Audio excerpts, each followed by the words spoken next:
पीड्यते भ्रवकुशे स्तडिधं वराय गुञ्जावतंस परिपीच्छलसन्मुखाय वन्यसृजे कवलवेत्र विषाणवेणु लक्ष्मी श्री मृदुपते पशुपांगजाय।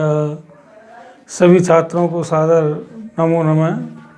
आज हम शास्त्री प्रथम वर्ष के साहित्य दर्पण नामक ग्रंथ से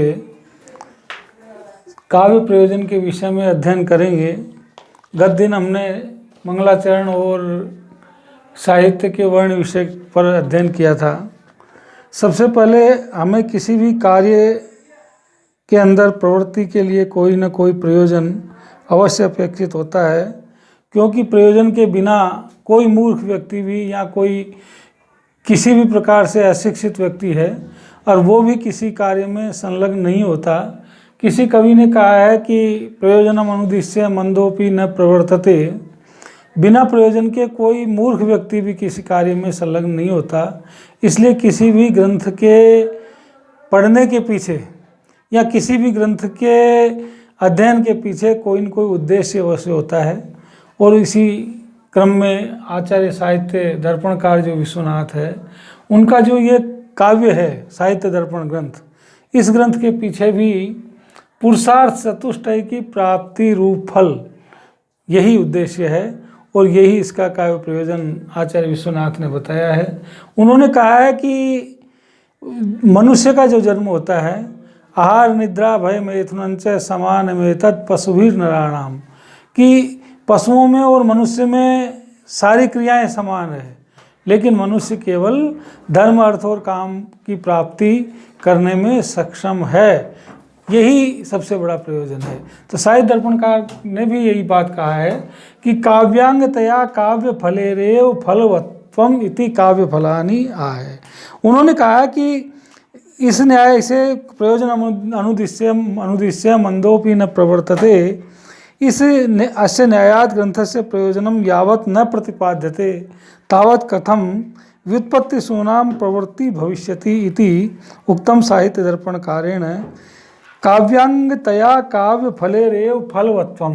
काव्यांगतया, काव्य के जितने भी अंग हैं, काव्य का अंगभूत जो तत्व रस है और उसके उत्कर्ष को बढ़ाने वाले, शोभा को बढ़ाने वाले जो नित्य धर्म है, रीति है, अलंकार है, गुण है, वो सारे के सारे काव्य फलेरेव है। काव्य का जो परिणाम है उस परिणाम से ही फलवत्वम, फलवान होते हैं।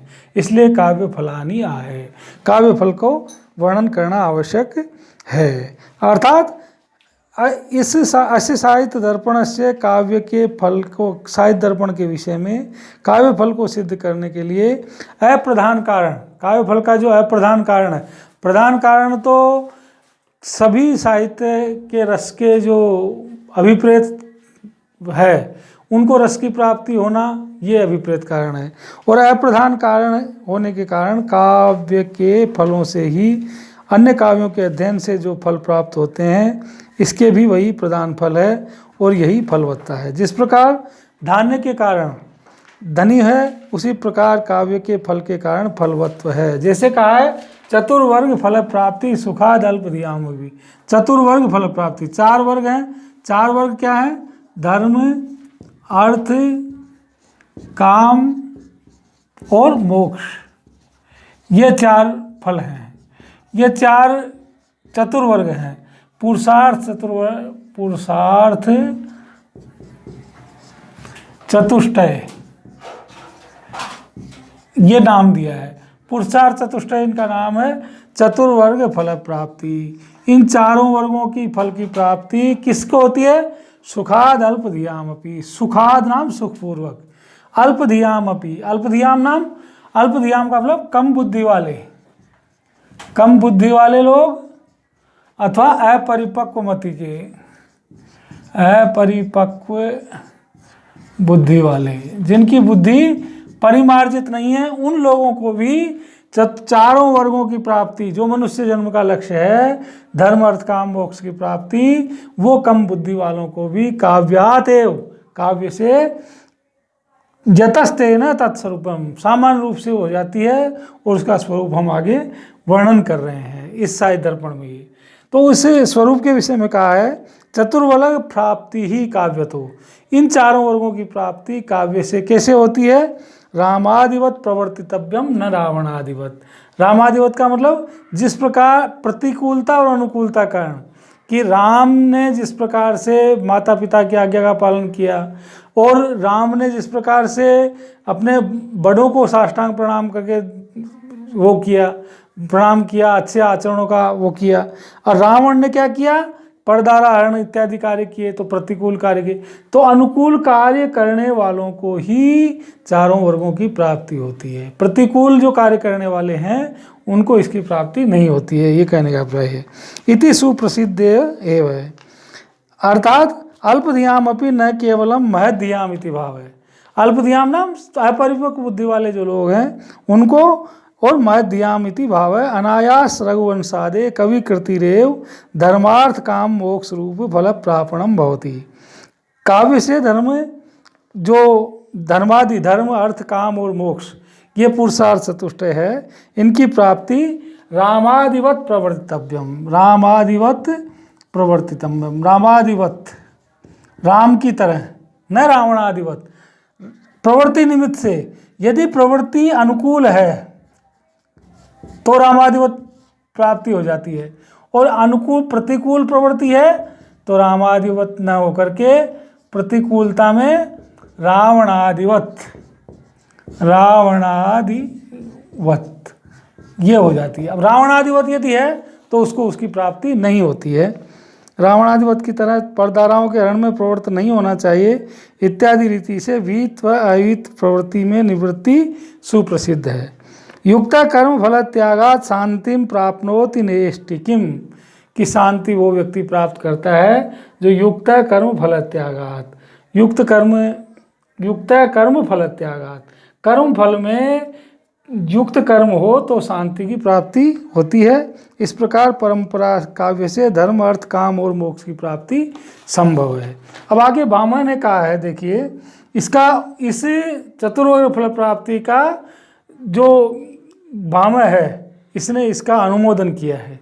अनुमोदन करके कहता है धर्मार्थ काम मोक्षेषु वे चक्षण्यम कलासु से करोति कीर्ति प्रीतिम से साधु काव्य निबंधनम, कि सत्काव्य से परिशीलन धर्मादि चतुर्वर्ग नृत्य गीतादि चतुष्षष्टि वेदासु पांडित्यम तथा यश अनुरागम च विदधाति, कि सत्काव्य रस, सत्काव्य से परिशीलन है, कोई अच्छा काव्य हो और उसके पढ़ने से, उसके अध्ययन से क्या होता है? नृत्य गीतादि धर्मादि चतुर्वर्ग की प्राप्ति तो होती ही होती है, धर्म अर्थ काम मोक्ष की तो, लेकिन नृत्य गीत वाद्य इत्यादि 64 जो वेद है कलाओं के, 64 कलाएं हैं, उनमें भी पांडित्य और यश प्रीतिम कीर्तिम प्रीतिम च, कीर्ति और प्रीति, कीर्ति कहते हैं यश को और प्रीति कहते हैं यश, कीर्ति यश को, प्रीति कहते हैं अनुराग को, अनुराग और यश की प्राप्ति होती है, ये प्राप्ति इससे हो जाती है। किंच काव्या धर्म प्राप्ति भगवान नारायण, अब चारों चीज़ है। धर्म की प्राप्ति कैसे होती है?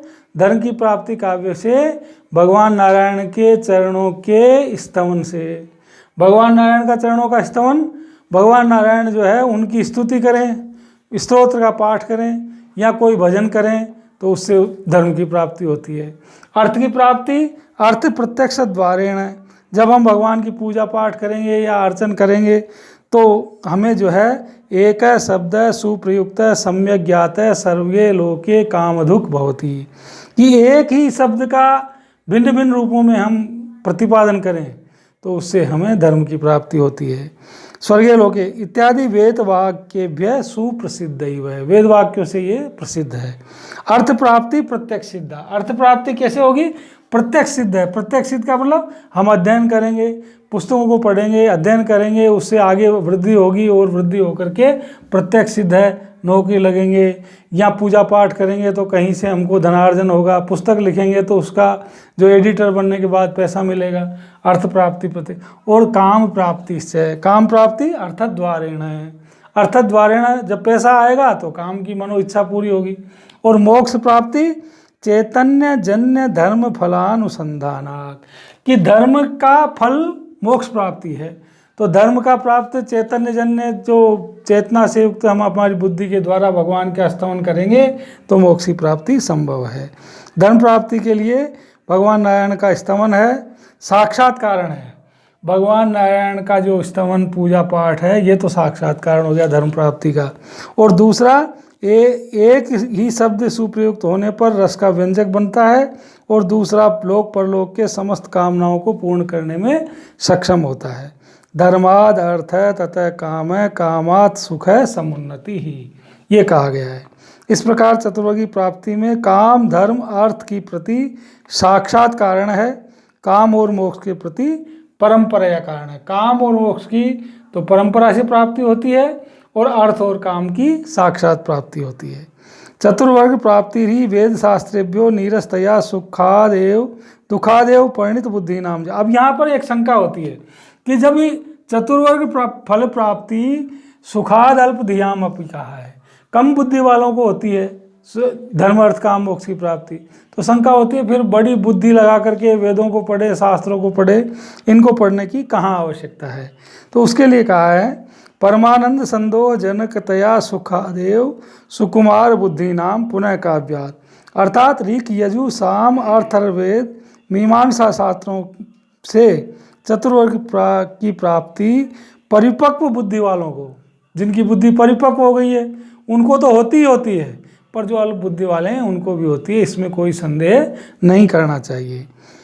अतः परंपरा से परमानंद उत्पन्न करने वाले होने के कारण जब अल्प बुद्धि वालों को चतुर्वर्ग की प्राप्ति हो जाती है तो परिपक्व बुद्धि वालों को क्यों नहीं प्रयत्न करना पड़े, ऐसा नहीं कहना चाहिए। इत्यपि न वक्तव्यम सिद्ध शर्करोपशमनीयत्वे कस्यवारोगिण सिद्ध शर्करा प्रवृत्ति न स्यात्। यहाँ धर्मादि चतुर्वर्ग की प्राप्ति के लिए यत्न करने वाले वेद शास्त्रों का अनादर करके अनाप्त वाक्य वाले काव्य से क्यों प्रवृत्त होंगे, ऐसी आशंका उठती है। ऐसा मन में बात आती है कि सामान्य बुद्धि वालों को यदि हो जाती है तो ज़्यादा बुद्धि वालों को क्यों प्रयत्न करना चाहिए। तो काव्य में परिपक्व बुद्धि वालों के लिए ऐसी बात नहीं है क्योंकि वो प्रवृत्त तो होंगे ही होंगे, उनको लाभ वेदों में भी मिल रहा है, कोई नई चीज़ मिल रही है, और चतुर्वर्ग की प्राप्ति तो हो ही रही है, इसमें कोई बात नहीं है। काव्य की उपादेयता के विषय में अग्नि पुराण में कहा है। अंतिम बात कही कि नरत्वम दुर्लभे लोके विद्या तत्र सुदुर्लभा। नरत्वम दुर्लभे लोके,